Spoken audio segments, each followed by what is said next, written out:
Hey, this is Robert Monroe, and we are here today with an awesome topic. Nobody teaches this. What does nobody teach? What do you do when you cannot practice? You want to continue progressing on your instrument, but you don't have your instrument available. Maybe you had an injury. Maybe you're just on vacation. What do you do? We're going to talk about before, we're going to talk about during, we're going to talk about after.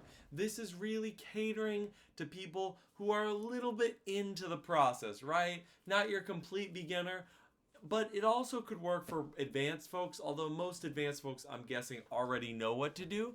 But let's get into it. Let's start with the before.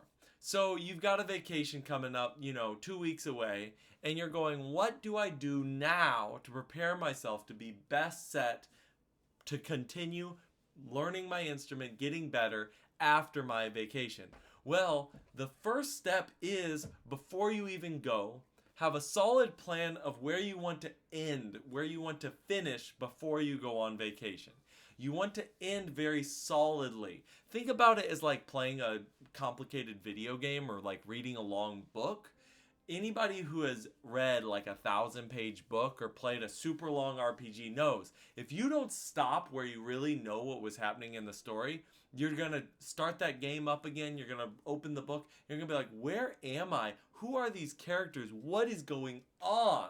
So I would highly recommend have a defined point and cut yourself a little bit short. So, you might be like, oh, I want to learn the next 2 pages of this piece, in the next week.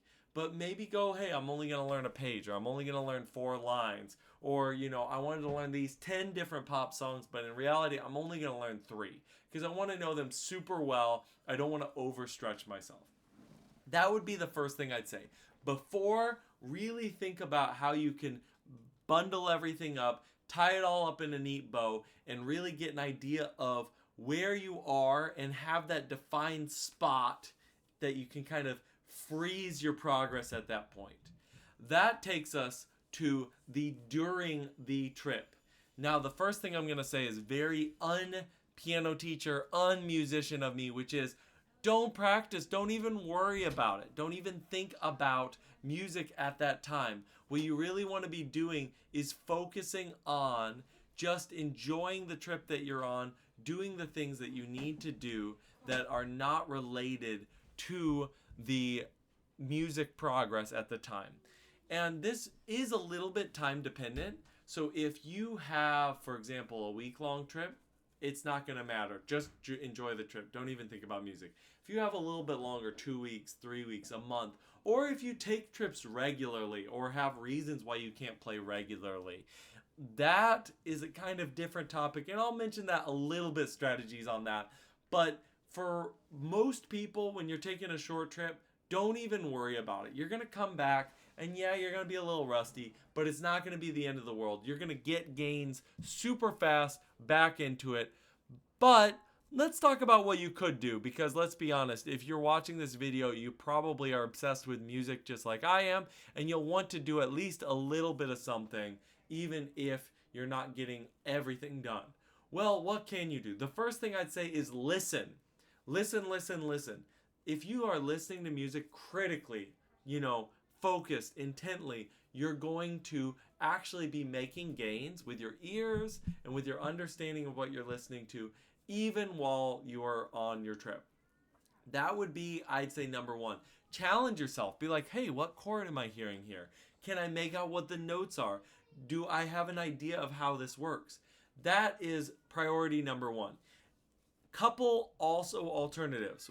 2 is maybe take a practice instrument with you. I have some very small keyboards, and yes, you can't play full classical pieces 2 hands, but I can play scales, I can practice patterns on hands, nothing wrong with that. You can also practice kind of auxiliary movements. Maybe you just sort of do some tapping on your hand. It's not ideal, but it can work.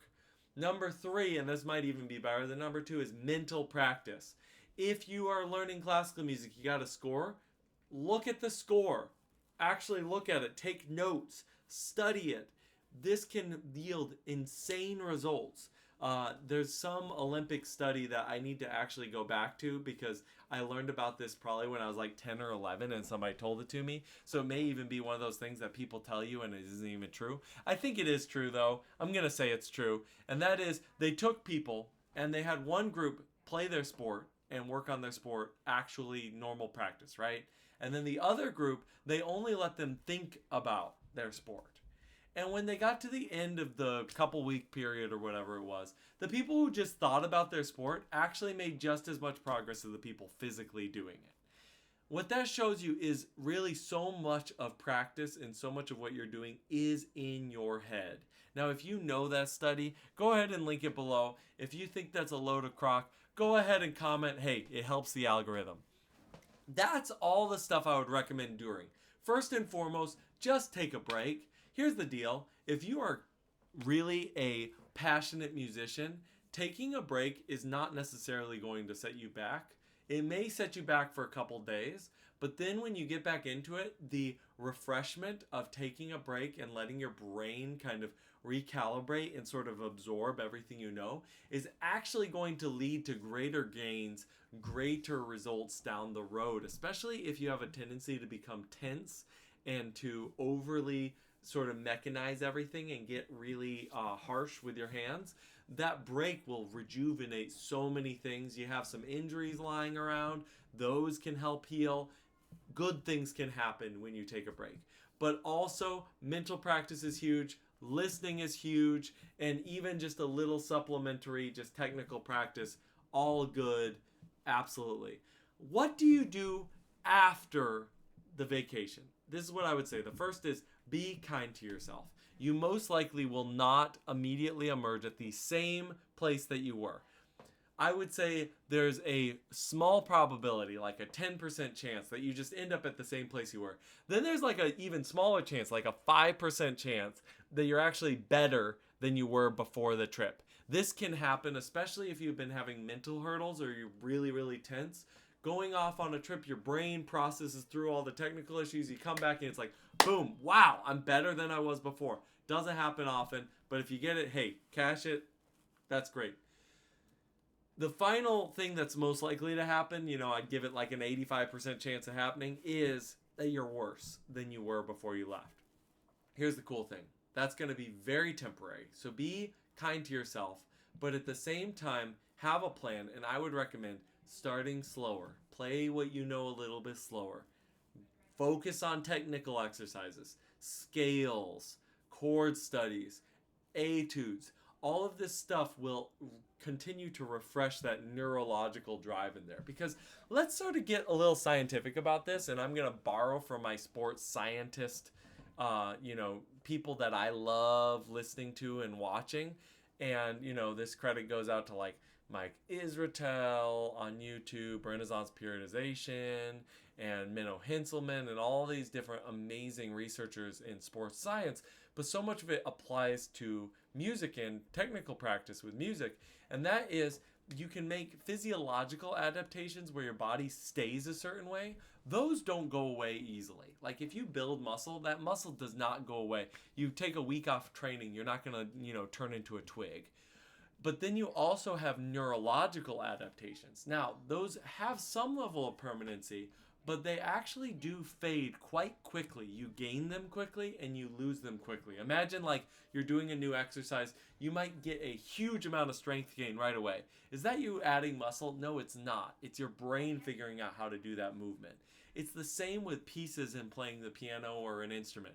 You gain those ideas really quickly, and the more you do them, the longer you'll have that ability, even if you don't do it for a while. But it will fade away, and some stuff will not stick. How do you get that back? You just jump right back on the horse. You get right back into it. If you enjoy videos like that, leave a comment, follow, like. It all super helps. Thanks so much for watching. Until next time, peace. Have a good day.